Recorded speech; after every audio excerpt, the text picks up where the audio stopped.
మహాకుంభమేళాకు జనం పోటెత్తుతున్నారు. ప్రయాగ్రాజ్లో పుణ్య స్నానాలు చేయడానికి వసంత పంచమి సందర్భంగా రోజు కంటే కూడా ఎక్కువ క్రౌడ్ కనిపిస్తోంది.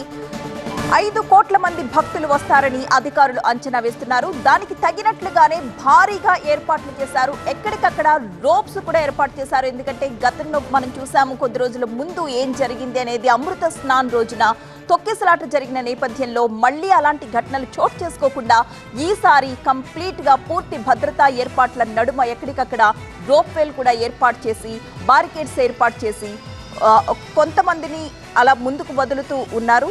మనం చూస్తున్న ఆ దృశ్యాలు తెల్లవారుజాము నుంచే కూడా అఘోరాలు స్నానాలు చేయడానికి అక్కడికి తరలి వెళుతూ ఉన్న దృశ్యాలు మనం చూస్తున్నాం.